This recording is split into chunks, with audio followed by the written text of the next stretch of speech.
Hello everyone and welcome to the fourth part of catching up on JP. This is going to be the last part before we actually do some catching up on main story. But for now we have two more events that we have to go through. One is Kamihama Cheese Panic and the other one is the event with probably the best name for any event ever. Rondo of Oblivion Sleeps for Eternity. Let's get started with our first event. Kamihama Cheese Panic. So as it turns out, the Nagisa that we actually get to play as in the game is not the actual Nagisa that came from the universe that Magi Record plays in, because that one died. So instead we are now seeing the story of Cycles Nagisa, which is the Nagisa that came from the Law of Cycles. So somehow the Law of Cycles Nagisa is being sent to Kamihama, probably to investigate what is going on, because the Law of Cycles, Ultimate Madoka, cannot actually directly interfere with Manga Record, so instead Cycles Nagisa is being sent. And it is probably important to notice that Nagisa herself doesn't actually know anything about Ultimate Madoka. She just knows, oh, I'm from the Law of Cycles, and there's also this pink cube, which is apparently the eyes and ears of the Law of Cycles, just sent to take a look at what is happening down there on a Manga Record story. So while Nagisa is being sent down there to investigate, as it turns out, suddenly there are hundreds of Charlottes attacking the city.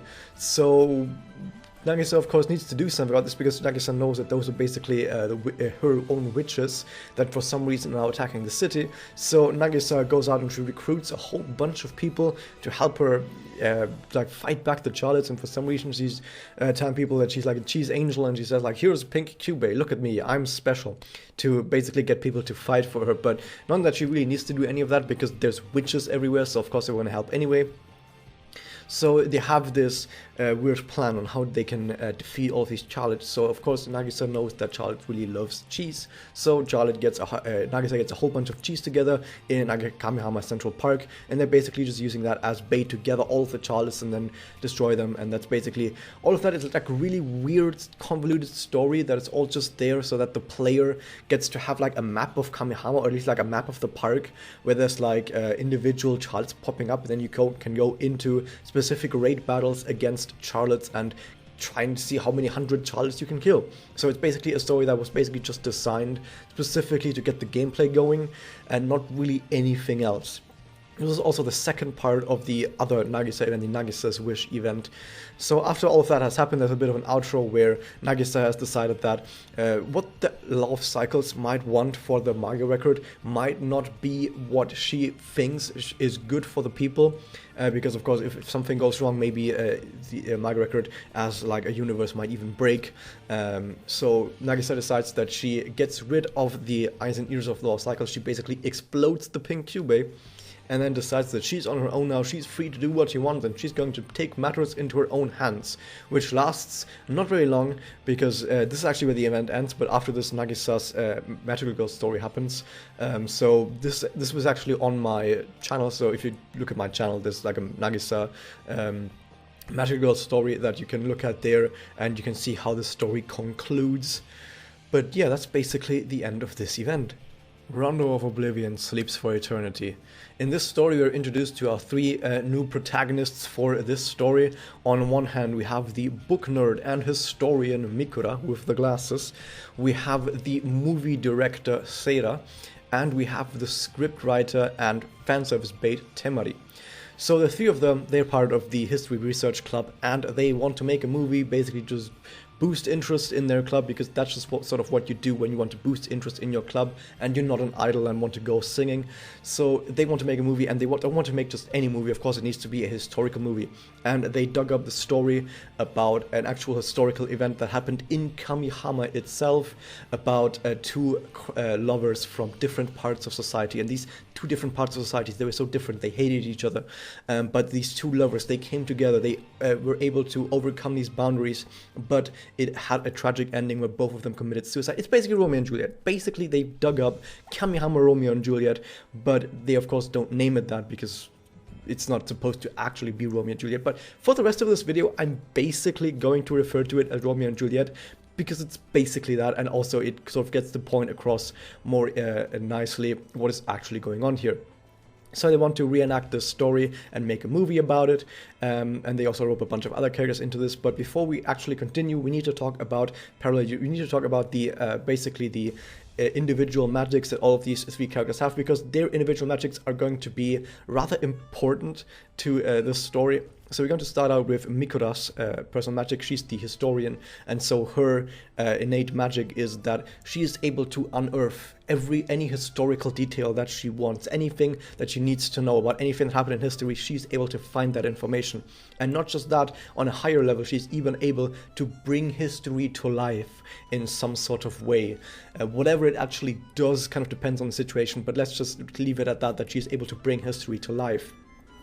However, using her innate magic, she is able to find I think that's supposed to actually be the actual diary of the main male character. I'm just going to call him Romeo. She's able to find the diary of Romeo to help out while making the movie. We also have Seda, the director's personal magic is that everything surrounding a movie shoot is going to go exactly the way it's supposed to go. For example, the weather will be perfect. If she needs money for something, she'll get that money. If she needs specific tools to make the movie happen, she'll get that. A new camera, no problem. Anything that she needs to make a scene, to make a movie go perfectly fine, she'll get that. So all of the surrounding factors of the entire movie, they're basically guaranteed to be absolutely perfect because of Seda's magic. It's a pretty high level magic, by the way, because apparently she low-key has pretty high comic burden. Then we also have Temari, the scriptwriter's personal magic, and her magic is also on a pretty high level, in that her personal magic makes it so that when she writes a script, basically everything is going to happen exactly the way it's being written in the script. Kind of low-key heaven's door, but basically when she writes, for example, in a script that this character says that, and then this character acts this certain way, and she basically writes everything out of the script, it will happen the way it's written in the script. But we'll get more into detail on exactly how that magic might have some side effects to it later. But for now, these are the three magics that we have at play, and some people might have already guessed what is about to happen later in this story. But for now, there are, of course, as I mentioned, other magic ghosts that have been brought in to basically just help out with the with the movie shoot, and among them is Yukika, and Yukika is a bit weirded out by this, because remember from the Otsukimi event that Yukika knows that her personal magic is that she basically just magically gets brought to places where she has to solve problems, where weird stuff is supposed to go on, because Yukika has made the wish to basically never have a boring life again. So whenever there's a Yukika, there's bound to be trouble. So also while this is going on, Temari, of course, he's writing the script, and at some point she tries to make a really big change to the script, and she notices that when she tries to make that change to the script, she actually ends up fainting. So this is something that's going to get called back later, but for now notice that it's not going to be that easy to make changes to the script once written. So the three of them, they start filming. Nothing could possibly go wrong at all with all of these three personal magics going on at the same time. So of course something goes terribly wrong. As it happens is because of their magics activating at the same time, it actually causes Mikura's ability to bring history to life, to literally bring history to life. And so what happens is the actual historical spirit of Juliet is possessing Seda. I hope someone's got Ren on quick dial, because I think we're about to need an exorcist or a spirit medium, something along those lines. So yeah, Seda gets possessed by the actual Kamihama version of Juliet, and everything goes horribly wrong. Not just that, somehow suddenly there's this new conflict that is brewing between the East and West, where Kanagi and Yachio, they're both responding to calls between people saying that there's some fight going on, and they both meet up, and they just suddenly start fighting each other, and they don't know why, as if they were possessed. So Yukika comes along. She has Mitama in tow, because Yukika is also kind of the problem solver, because Yukika knows that some trouble is always going to happen wherever she's around, so she probably had Mitama on speed dial already. So Mitama comes along, and she manages to snap everyone out of the possession, and they all meet up again at Mitama's, where they now figure out that because of their personal magics, now the entirety of Kamihama has become part of the movie. And now all over Kamihamas, people are suddenly being possessed and acting out the way they would in the movie. For example, you have this, in the movie there was this divide between two parts of society that hated each other, and this is now being acted out in the East and West conflict, suddenly being brought back to life again, and people fighting each other. So that pretty much sucks. So what are we supposed to do about this? The group needs to find a way to somehow make the play end without causing harm to anyone. So Temari goes and she knows she has the script. She could just write stuff in her script. However, as we know from before, it's not that easy to make changes. And she asks Hyubei about this, and Hyubei says that, well, it seems like her magic, because it's so powerful, it sort of drains on her soul, similar to Nemo, and Nemo is also there, and Nemo also says, yeah, that's basically what it was for me, and Nemo just points at her legs and goes, yeah, that's what happened to me, don't let that happen to you. So Temari could potentially make some changes to the script to just end the movie earlier or just make it go peacefully, but if she did, she could probably take irreparable damage to her soul, and Hyubei even says that you could have the entire play end immediately right now. You can completely dispel the entire magic if you rip up the script. But if you do, you'll probably turn your brain into mush. So that's not really something that we want to do. However, she keeps that in the back of her head just in case something goes terribly wrong. Because Seda, she's run off. Because Seda was being possessed by Juliet, and Juliet just sort of ran off, and they don't know where Seda is. So they make sure that the entirety of the Kamihama Maga Union, at least the part that isn't possessed by spirits right now, is coming along to help out and find out where Seda is going and keep an eye on her.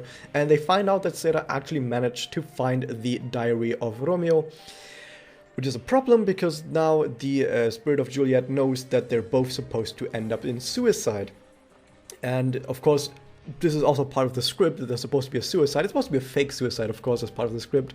But now that Juliet knows about this, it might turn into an actual suicide for Seda and Mikura, who plays the role of Romeo. So they need to figure out what to actually do there. And so what happens is they find Seda again at the mansion that I think belonged to Kamihama Romeo. And they figure out that they need to sort of make sure that everything ends peacefully and resolve the scene without ending in a suicide. So Mikura, she puts on the clothes of Romeo to head on to the scene, and she at that point also gets completely possessed by the spirit of Romeo, and both Seda and Mikura, or rather the possessed, both of them, dance together in this eternal waltz.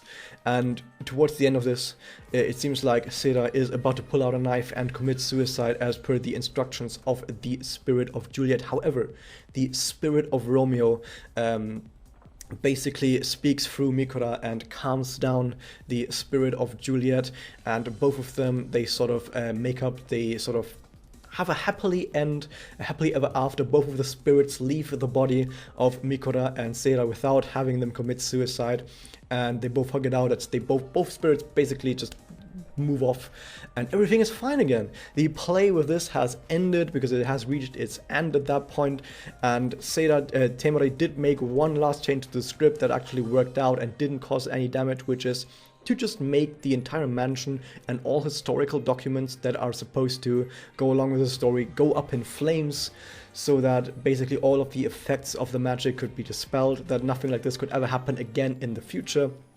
Kind of sucks to destroy an historical site, but it's either that or potentially have the East and West kill each other again and have all of the story happen again, which probably is the better alternative, to actually just have it burn down. So with that, basically we're at the end of the story, and everything is fine again. Yay! So that was that. Hope you guys enjoyed this. Hit that subscribe button, and I'll see you guys next time.